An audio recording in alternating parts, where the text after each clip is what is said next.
ഈശോ മിശിഹായിക്ക് സ്തുതിയായിരിക്കട്ടെ. ജൂലൈ 19 വെള്ളി. വിശുദ്ധ കുർബാന മധ്യേ നമ്മൾ വായിക്കുന്ന സുവിശേഷ ഭാഗം യോഹന്നാൻ്റെ സുവിശേഷം 14 അധ്യായം 1 മുതൽ 14 വരെയുള്ള വാക്യങ്ങളാണ്. യോഹന്നാൻ്റെ സുവിശേഷം 14 അധ്യായം 1 മുതൽ 14 വരെയുള്ള വാക്യങ്ങൾ. ഇന്ന് കൈത്താക്കാലത്തിന് 2ാമത്തെ വെള്ളിയാഴ്ചയാണ്. മാറിയുടെ അദ്ദായിയുടെ ശിഷ്യനായ തോമാസ് ലീഹായുടെ ശിഷ്യനായ മാർ അദ്ദായിയുടെ ശിഷ്യനായ മാറിയുടെ തിരുനാൾ ദിവസമാണ്. നമുക്കറിയാം, നമ്മുടെ സഭയിൽ നമ്മളിപ്പോൾ ചൊല്ലിക്കൊണ്ടിരിക്കുന്ന അനാഫറ, നമ്മൾ പൊതുവായി ചെല്ലാറുള്ള അനാഫറ ഈ 2 ശിഷ്യന്മാരുടെ പേരിലുള്ളതാണ്. അദ്ദായി മാറി ശിഷ്യന്മാരുടെ അനാഫറ എന്നാണ് അത് അറിയപ്പെടുന്നത്. അപ്പോൾ പിതാവിനെ ഓർത്ത് മാറി നമ്മുടെ സഭയിലെ പ്രധാനപ്പെട്ട ഒരു വ്യക്തിത്വമാണ്. പിതാവിനെ ഓർത്ത് നമുക്ക് പ്രത്യേകം പ്രാർത്ഥിക്കാം, മാധ്യസ്ഥ്യം തേടാം. ഈ തിരുനാളിൻ്റെ മംഗളങ്ങൾ സ്നേഹത്തോടെ നേരുകയും ചെയ്യുന്നു. യോഹന്നാൻ്റെ സുവിശേഷം 14 അധ്യായം 1 മുതൽ 14 വരെയുള്ള വാക്യങ്ങൾ. ഇതല്പം ഇങ്ങനെ സ്കാറ്റേർഡ് തോട്ട്സ് ആണ്. പക്ഷേ ഞാനൊരു 1, 2, 3, 4, 5 ആശയങ്ങൾ ഈ ഭാഗത്തു നിന്ന് പഠിപ്പിക്കാം. നമുക്ക് ഉപകാരപ്പെടുന്നതാണ്. പ്രത്യേകിച്ച് അത് തമ്മിലൊരു കണ്ടിന്യൂവേഷൻ ഉണ്ടോ എന്നതിനേക്കാൾ ഉപരി ആ ഓരോ ആശയവും നമ്മുടെ കാലത്ത് നമ്മൾ ജീവിക്കുന്ന ചുറ്റുപാടിൽ, ക്രിസ്തീയ പരിശീലനത്തിൽ ഒക്കെ നമുക്ക് ഉപകാരപ്പെടുന്നതാണ്. അതുകൂടാതെ ഒരു പക്ഷേ അതിനേക്കാൾ ഗൗരവമായ ഒന്ന് നമ്മുടെ ലേഖന ഭാഗത്ത് നിന്ന്, കൊറിന്തോസുകാർക്കുള്ള 1-ാം ലേഖനമാണ് ഇന്നത്തെ വായന. അതിൽ നിന്ന് ഒടുക്കം നമുക്ക് മനസ്സിലാക്കാനുമുണ്ട്. ഇത്രയും കാര്യങ്ങൾ മനസ്സിലാക്കാൻ ക്ഷമയോടെ, ശ്രദ്ധയോടെ ഇന്നത്തെ ബ്ലസ് 364 കേൾക്കുവാൻ ഞാൻ നിങ്ങളെ സ്വാഗതം ചെയ്യുന്നു. ഒന്നാമത്തെ കാര്യം, യോഹന്നാൻ്റെ സുവിശേഷം 14 അധ്യായം 1-ാം വാക്യം പറഞ്ഞു തുടങ്ങുന്നത് ഇങ്ങനെയാണ്: നിങ്ങളുടെ ഹൃദയം അസ്വസ്ഥമാകേണ്ട, ദൈവത്തിൽ വിശ്വസിക്കുവിൻ, എന്നിലും വിശ്വസിക്കുവിൻ. അതായത് നമ്മളൊരാളെ നോക്കിയിട്ട് പറയത്തില്ലേ, ഡോണ്ട് ബി വെറീഡ്, ഇത്രയും അങ്ങോട്ട് പാനിക്കായി പോകാതെ എന്ന് പറയുന്നൊരു ആശ്വാസത്തിൻ്റെ വാക്കില്ലേ. പക്ഷെ അതിനപ്പുറത്ത് നമുക്കൊന്നും പറയാൻ പലപ്പോഴും ഉണ്ടാകാറില്ല. നമുക്ക് സങ്കടപ്പെടാതിരിക്കേ, ഇത്ര ടെൻഷൻ അടിക്കാതെ എന്നൊക്കെ പറയാനുള്ളൂ. പക്ഷേ ഈശോ പറഞ്ഞു കൊടുക്കുന്ന കാര്യം, നിങ്ങളുടെ ഹൃദയം അസ്വസ്ഥമാകേണ്ട, എന്നിൽ വിശ്വസിക്കുവിൻ, ദൈവത്തിലും എൻ്റെ പിതാവിലും വിശ്വസിക്കുവിൻ എന്ന് വെച്ചാന്നുണ്ടല്ലോ. ഇവിടെ വിശ്വാസം, ഫെയ്ത്ത് എന്ന ആസ്പെക്റ്റിനേക്കാൾ trust me, put your hope upon me, എന്നിൽ നിങ്ങൾ പ്രത്യാശ വയ്ക്കുവിൻ എന്ന് വെച്ചാൽ, ഇപ്പോൾ നീ ടെൻഷൻ അടിക്കുന്ന, ഇപ്പോൾ ഇത് കേട്ടുകൊണ്ടിരിക്കുന്ന നേരത്തും നിന്നെ വല്ലാണ്ട് ഉലച്ചുകൊണ്ടിരിക്കുന്ന കാര്യങ്ങൾക്ക് എന്നിൽ നീ പരിഹാരം കണ്ടെത്തും, എന്നിൽ നീ ബലം കണ്ടെത്തും, എന്നിൽ നീ ആശ്വാസം അനുഭവിക്കും. അത് പറയാൻ ലോകത്തിൽ കർത്താവിനെ പോലെ മറ്റാർക്കാണ് പറ്റുന്നത്? ആ 1-ാമത്തെ വാക്യം യോഹന്നാൻ 14:1 നമ്മുടെയൊക്കെ ജീവിതത്തിൽ വളരെ സിഗ്നിഫിക്കൻസ് ഉണ്ട്. നിങ്ങളുടെ ഹൃദയം അസ്വസ്ഥമാകേണ്ട. ഇന്നത്തെ കാലത്ത് പ്രത്യേകിച്ച് ഈ സ്ട്രെസ്സും ഡിപ്രഷനുമൊക്കെ വല്ലാണ്ട് കോമൺ ആയിക്കൊണ്ടിരിക്കുന്ന കാലത്ത് നമ്മൾ ശ്രദ്ധയോടെ കേൾക്കേണ്ട കർത്താവിൻ്റെ ദൂതാണത്. നിങ്ങളുടെ ഹൃദയം അസ്വസ്ഥമാകേണ്ട, ദൈവത്തിൽ വിശ്വസിക്കുവിൻ, എന്നിലും വിശ്വസിക്കുവിൻ. 1-ാമത്തെ കാര്യം, puttu your trust upon Jesus, puttu your trust upon Jesus. അടുത്തത്, പിന്നീട് നമ്മൾ കാണുന്ന കാര്യം, 3-ാമത്തെ വാക്യം വരയ്ക്കണം. ഞാൻ പോയി നിങ്ങൾക്ക് സ്ഥലം ഒരുക്കി കഴിയുമ്പോൾ ഞാൻ ആയിരിക്കുന്നിടത്ത് നിങ്ങളും ആയിരിക്കേണ്ടതിന് ഞാൻ വീണ്ടും വന്ന് നിങ്ങളെ കൂട്ടിക്കൊണ്ടുപോകും. ഇന്ന് പലർക്കും സംശയമാണ്, സ്വർഗമൊക്കെ ഉണ്ടോ? അതൊക്കെ ഇങ്ങനെ വെറുതെ ഒരു ഒരു ഉത്തോപ്യൻ ഐഡിയ ആണോ? വെറുതെ മനുഷ്യനെ, ഇപ്പോൾ ഓപ്പിയം എന്നൊക്കെ പറയത്തില്ലേ, മനുഷ്യനെ മയക്കുന്ന കറുപ്പാണ് മതമെന്നൊക്കെ പറഞ്ഞ പല ആൾക്കാരുമില്ലേ? അതുപോലെ മനുഷ്യനെ മയക്കാൻ വേണ്ടി പറഞ്ഞിരിക്കുന്നതാണോ? ചിലർ ചോദിക്കും, ചിലർക്ക് ഈശോയിൽ വിശ്വാസമാണ്. അപ്പോൾ ചോദിക്കും, ഈശോ അങ്ങനെ പറഞ്ഞിട്ടുണ്ടോ സ്വർഗം ഉണ്ടെന്നൊക്കെ? സ്വർഗം ഉണ്ടെന്നുമില്ല ഈശോ പറഞ്ഞിട്ടുണ്ടോ? അല്ലെങ്കിൽ എവിടെയാണ് ബൈബിളിൽ സ്വർഗത്തെക്കുറിച്ചുള്ള സൂചന കിടക്കുന്നത്? സ്വർഗത്തിൻ്റെ ഡെഫിനിഷൻ എന്താണ് ഈ സ്വർഗം എന്നൊക്കെയുള്ള ഒത്തിരി ചോദ്യങ്ങളില്ലേ? അവിടെയാണ് യോഹന്നാൻ്റെ സുവിശേഷം 14 അധ്യായം 3-ാം വാക്യത്തിൻ്റെ സിഗ്നിഫിക്കൻസ്. എന്താ അത്? ഒന്നുകൂടെ വായിക്കാം, ശ്രദ്ധയോടെ കേൾക്കണം. ഞാൻ പോയി നിങ്ങൾക്ക് സ്ഥലം ഒരുക്കി കഴിയുമ്പോൾ ഞാൻ ആയിരിക്കുന്നിടത്ത് നിങ്ങളും ആയിരിക്കേണ്ടതിന് ഞാൻ വീണ്ടും വന്ന് നിങ്ങളെയും കൂട്ടിക്കൊണ്ടുപോകും. അപ്പോൾ ഇനി പറഞ്ഞേ, എന്താണ് സ്വർഗം? എൻ്റെ കർത്താവ് തമ്പുരാൻ എനിക്ക് മുമ്പേ പോയി എനിക്ക് വേണ്ടി ഒരുക്കി വച്ചിരിക്കുന്ന സ്ഥലത്തിൻ്റെ പേരാണ് സ്വർഗം. അവൻ വീണ്ടും വരും. എന്തിന്? എന്നെ അങ്ങോട്ട് കൂട്ടിക്കൊണ്ടു പോകാൻ. എങ്ങോട്ട്? സ്വർഗത്തിലേക്ക് കൂട്ടിക്കൊണ്ടുപോകാൻ. അപ്പോൾ കർത്താവിൽ വിശ്വസിക്കുന്നുണ്ടോ? അവൻ നമുക്കായി ഒരുക്കി വെച്ചിരിക്കുന്ന സ്വർഗത്തിലും വിശ്വസിക്കുക. സ്വർഗമൊക്കെ ഒരു അൺറിയലിസ്റ്റിക് കൺസെപ്റ്റ്സ് ആണെന്ന് പറഞ്ഞ് ഇങ്ങനെ വളരെ പ്രാഗ്മാറ്റിക് ആയിട്ട് ഈ ഭൂമിയിലെ ജീവിതം മാത്രം ജീവിച്ച് തീർന്നു പോകരുത്. നമുക്ക് ജീവിതത്തിനൊരു എക്സ്റ്റൻഷനുണ്ട്, ഒരു കണ്ടിന്യൂവേഷനുണ്ട്. ആ കണ്ടിന്യൂവേഷൻ്റെ പേരാണ് സ്വർഗമെന്ന് മനസ്സിലാക്കണം. അടുത്തത് മൂന്നാമത്തെ കാര്യം. അപ്പോൾ ഇതൊക്കെ പറഞ്ഞുകൊണ്ടിരിക്കുകയാണ്. ഞാൻ പോകുന്നിടത്തേക്കുള്ള വഴി നിങ്ങൾക്കറിയാമെന്നൊക്കെ ഈശോ പറഞ്ഞുകൊണ്ടിരിക്കുമ്പോൾ തോമസ് പറഞ്ഞു, 5-ാമത്തെ വാക്യം, കർത്താവേ, നീ എവിടേക്ക് പോകുന്നുവെന്ന് ഞങ്ങൾക്ക് അറിഞ്ഞുകൂടാ. ഇതിനകത്ത് വരച്ചിടേണ്ട വാക്കാണെന്നറിയാമോ? അറിഞ്ഞുകൂടാ. നീ എവിടേക്ക് പോകുന്നെന്ന് ഞങ്ങൾക്ക് അറിഞ്ഞുകൂടാ. അറിഞ്ഞുകൂടാ എന്നുള്ള വാക്കിന് എന്തൊരു ഡെപ്താണെന്നറിയാമോ? ഇന്ന് നമ്മുടെയൊക്കെ വിചാരം നമുക്കെല്ലാം അറിയാമെന്നാണ്. ഒന്നും അറിയാൻ മേലാഞ്ഞിട്ടും നമ്മൾ വെറുതെ അങ്ങ് ഭാവിക്കുകയാണ് നമുക്കെല്ലാം അറിയാമെന്ന്.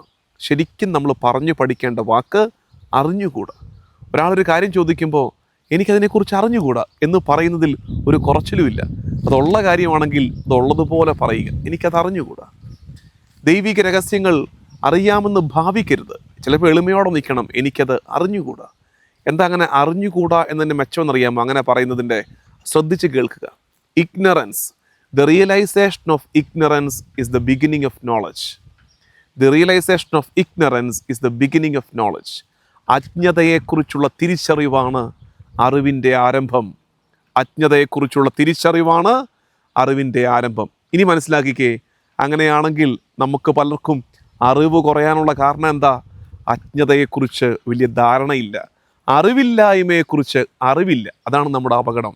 നമ്മുടെ അറിവില്ലായ്മയെക്കുറിച്ച് നമുക്കറിയാം, എളിമയോടെ പറയാം അറിഞ്ഞുകൂടാ എന്ന്. ഇതുവരെ കേട്ട 3 കാര്യങ്ങൾ ഒന്ന് റിവൈസ് ചെയ്തേ. ഒന്നാമത്തത്, put your trust upon Jesus.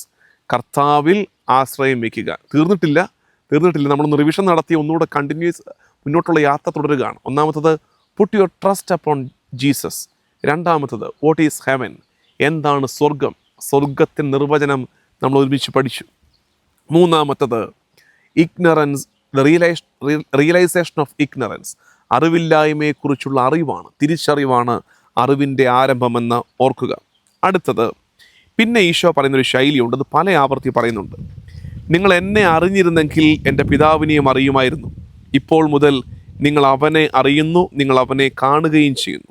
അപ്പോൾ ഉടനെ പീലിപ്പോസ് പറയുന്നു, കർത്താവ്, ഞങ്ങൾക്ക് പിതാവിനെ കാണിച്ചു തരിക, ഞങ്ങൾക്കത് മാത്രം മതി. അപ്പോൾ ഈശോ പറയുന്നു, എന്നെ കാണുന്നവൻ പിതാവിനെ കാണുന്നു, എന്നെ കാണുന്നവൻ പിതാവിനെ കാണുന്നു. അപ്പോൾ കേൾവിക്കാരായ വായനക്കാരെ നമ്മൾ ഓർക്കും, അതെങ്ങനെയാടാവുകയെ?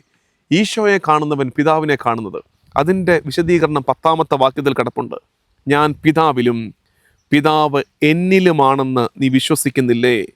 ഞാൻ പിതാവിലും പിതാവ് എന്നിലുമാണ്. ഇതിൻ്റെ പേരാണ് mutual presence in the Trinity. ത്രിത്വൈക ദൈവത്തിൻ്റെ പ്രത്യേകതയാണിത്.